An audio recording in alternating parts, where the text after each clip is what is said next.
Have you ever wondered who the biggest and largest video game companies in the world are? Which studios they own? Which games they own? No? Well, but I've wondered about that, so I've made this video. Before we start, this video talks about video game companies as a whole, so from publisher to studio and anything in between counts in this list. For clearance though, I've listed some companies as their parent or holding companies. An example of that would be Take-Two Interactive, which is the holding company of Rockstar Games, 2K Games and Private Division, all of which are publishing companies themselves, but they are all under the Take-Two umbrella. Also, they are in no particular order, and I'm not gonna mention finances because they're not really relevant for the video. This is just to get you some information on who owns who and what. Are we clear now? Great, let's start. Who else to start with other than Big Daddy Microsoft, aka we've been an evil megacorp for almost all of our existence, but recently we got some good people in charge. They are the creators of Windows. Microsoft is mostly known in gaming because of Xbox, one of the only 3 game consoles left and an absolute behemoth of a brand. In recent years, Microsoft has cleaned up their gaming divisions and united them all under the Xbox Game Studios banner. There are 15 studios in total, some of which include studios like 343 Industries, Mojang, Ninja Theory, Obsidian and Rare. And this year, assuming the deal goes through and the reason they're not on this list as a separate entity, they've acquired ZeniMax Media for $7.5 billion US. ZeniMax Media is the parent company of Bethesda Softworks, ZeniMax Online Studios, id Software and Arcane Studios. This would make Microsoft arguably the company with the biggest franchise portfolio of any in the world. Age of Empires, the Forza series, Doom, Dishonored, Elder Scrolls, Fable, Fallout, Gears of War, Halo, Hellblade, Minecraft, Starfield, Quake, Prey and Wolfenstein. So Microsoft surely is one of the biggest game companies out there. Also, according to Phil Spencer, Microsoft is not done buying studios, so beware. Nintendo is, I'd say, the most known game company in the world, with arguably the most known game franchise in the world, Super Mario. Now, Nintendo does their development quite differently in that they don't have separate studios, but rather divisions of 2 bigger studio groups. One is called Nintendo Entertainment Planning and Development, or short Nintendo EAD software, and the other one being Nintendo Software Planning and Development, or Nintendo SPD Production. There are 2 notable studios that aren't really part of those divisions, the first one being Monolith Soft, makers of the Xenoblade Chronicles. However, they're split into 2 offices, with the one in Tokyo being more independent and the one in Kyoto assisting in development for Nintendo SPD. And then there is Retro Studios, who developed the Metroid Prime trilogy, as well as the Donkey Kong Country series. Onto some of the games: Super Mario, Super Mario Bros., Mario Sports, Pokemon, Super Smash Bros., Metroid, Zelda, Donkey Kong, Splatoon, Pikmin, Animal Crossing, Xenoblade Chronicles, Star Fox, and Fire Emblem. They, alongside Microsoft, still are in the market of gaming consoles, and they're doing quite well in that they have created quite the niche in recent years for themselves. Also on a side note, Nintendo, please, I beg you, let Next Level Games develop a new Mario Strikers game. Please, I beg you. Tencent is still a relatively unknown company in the West, and chances are you might only know that they're this big Chinese megacorp that owns a share in so many Western game studios. They 100% own Riot Games, they have a majority stake in Grinding Gear Games, the makers of Path of Exile, have a 40% share in Epic Games, own 11.5% of Bluehole, the PUBG creators, and 5% share in both Activision Blizzard and Ubisoft. Also, if you think Microsoft buying ZeniMax for $7.5 billion is a lot, well, they bought 84.3% of shares of Finnish mobile game giants Supercell for $8.6 billion.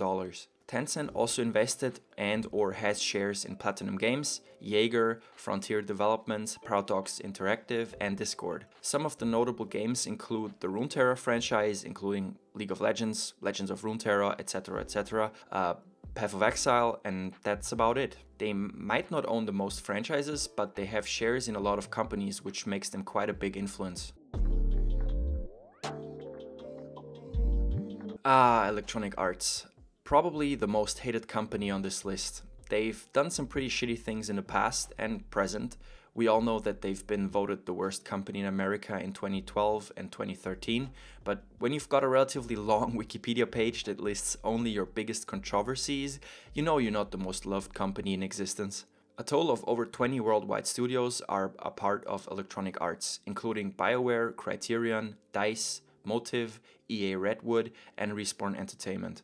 A reason for the big community disdain towards the company are probably the EA Sports games like FIFA, Madden NFL, NBA Live, and NHL. Yearly releases that see little to no improvement with every new version but are full priced and have quite a few gambling mechanics within them. If you believe some countries like the Netherlands, should probably say that I don't want to get sued or something like that.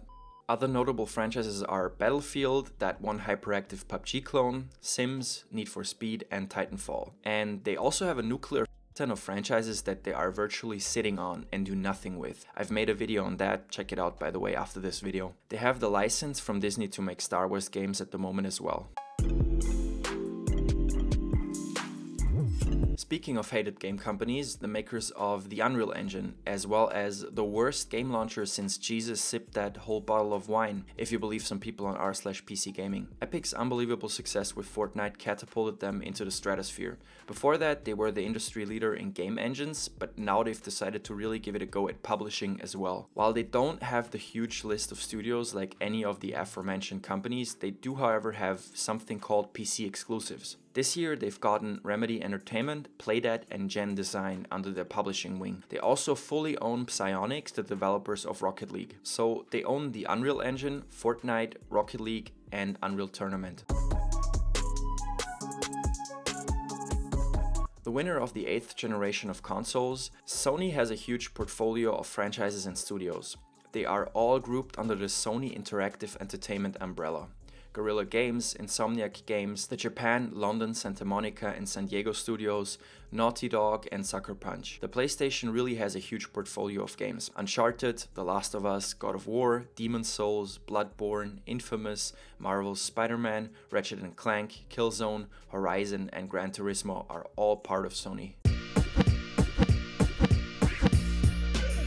I wouldn't have included or frankly even known about Embracer Group if I didn't see Bellular's video on them. This is my 18th attempt at pronouncing his name, so I'm sorry for botching the name. They are the parent company of THQ Nordic, Koch Media, Deep Silver, Coffee Stain, Saber Interactive, and quite a few more. 45 studios in total, in fact. That's a lot. Embracer has a total of over 190 franchises in their portfolio. Some of them include Dead Island, Darksiders, Desperados, Gothic, Alex, Risen, Spellforce, Saints Row, Kingdoms of Amalur, Satisfactory, Wreckfest, and World War Z. Fun fact, Valve is the only company on this list that isn't on the stock market and is therefore privately owned. Valve doesn't really fit into this list because they basically are just one single studio, but I'd wager that that single studio makes more revenue from their games than most of the other companies on this list. The reason for that is Steam, the by far biggest and best game platform / launcher for the PC. Valve takes a 30% cut from every game sale on Steam, plus they also take a 20% cut from the Steam market transactions like in-game items. Their franchises are Half-Life, Counter-Strike, Dota 2, Team Fortress, Portal, and Left 4 Dead. Valve also seems to be the only company trying to do groundbreaking stuff with VR, but hey, you can do that when you have two seemingly bottomless pits of money in Dota 2 and CSGO. Record revenue plus record layoffs equals Activision Blizzard. Formed over 10 years ago when Activision merged with then Blizzard Holdings company Vivendi Games. Ever since, there have been very few occasions when the company shined in a positive light. From just creating bad games to outright banning a Hearthstone player and stripping him of his prize money for being in favor of democracy. ActiBliz does it all. The company is divided into 3 divisions. Activision Publishing, which owns studios like Infinity Ward, Sledgehammer Games, and Treyarch. Blizzard Entertainment, which solely handles its own franchises, and mobile games maker King, which makes Candy Crush. ActiBliz's franchises include Call of Duty, World of Warcraft, StarCraft, Overwatch, and Diablo.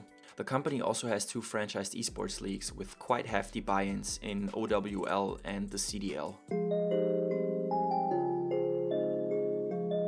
Yet another hugely successful Japanese company, Square Enix, is much like Nintendo structured into divisions. They are called creative business units, and there are 4 of them. Each of them focus on separate franchises. Square's portfolio of games are Final Fantasy, Kingdom Hearts, Tomb Raider, Dragon Quest, Life is Strange, Nier, Mana, Outriders, and Deus Ex. Now, I can't say much about Bandai Namco from a development side, since they do everything in-house with the exception of the Dark Souls trilogy, which was developed by FromSoft. It's actually quite interesting that Sony owns the rights to Demon's Souls and Bloodborne, while Bandai Namco owns the Dark Souls IP. Notable games include Dark Souls, the Tales series, Tekken, Ace Combat, Project Cars, Soul Calibur, and a ton of anime-style games like Dragon Ball, Code Vein, Naruto, and One Piece. Ubisoft, the company which rebranded their logo into a top-down view of a pile of shit. Until a couple of years ago, Ubisoft games were rather bad in terms of reviews. However, with the release of AC Origins, the continued content updates for Rainbow Six Siege, Ubisoft turned things around. Now, not everything is perfect, they've pretty much ruined all of the Tom Clancy games, except Rainbow Six. Ubisoft has over 40 studios under them. Most of them are just called Ubisoft and then the name of the city in which the studio is based in. The most known ones are Ubisoft Montreal, Quebec, and Toronto. Franchises of Ubisoft include Assassin's Creed, Far Cry, Watch Dogs, Rainbow Six, Ghost Recon, For Honor, Prince of Persia, Splinter Cell, Anno, and The Crew.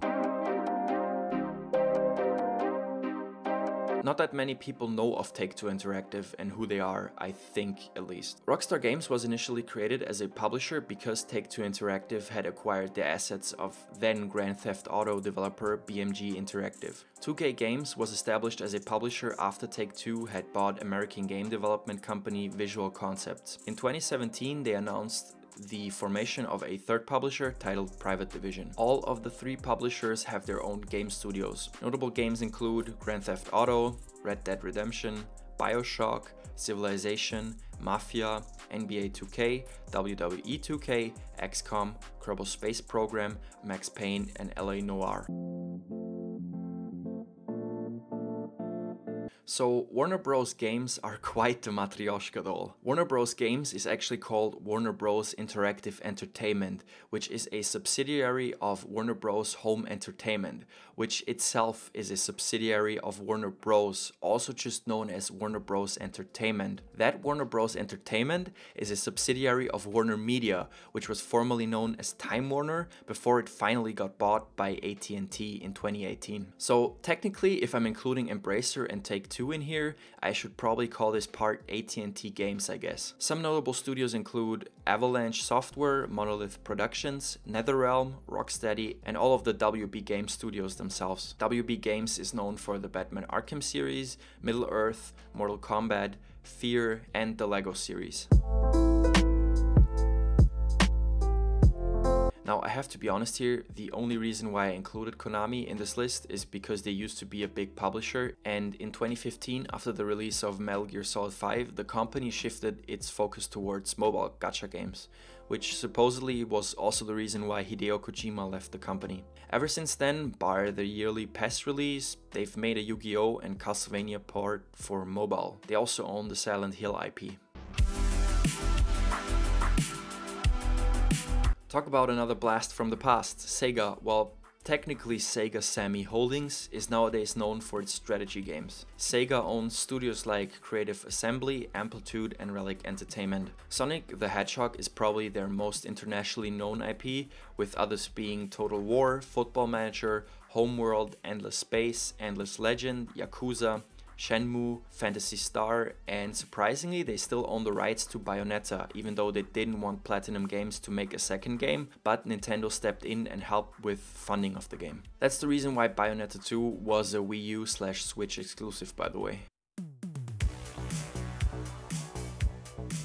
If you expected anything special for the last company, I have to disappoint you. Capcom, much like all the other Japanese companies before that, are structured into creatively named development divisions 1, 2, and 3. Capcom is one of those companies that know their strengths and make games according to them. Games like Resident Evil, Monster Hunter, Street Fighter, Dead Rising, Dragon's Dogma, and also Mega Man. If anybody from Capcom leadership is listening, which I'm 100% sure they do, please make Deep Down a thing. I still have hope. Thanks a lot for watching. Please let me know in the comments below if you found this lesser edited style of videos interesting or good. Also, please leave a like, subscribe to the channel, and turn on the bell to see new uploads first. Have a nice day.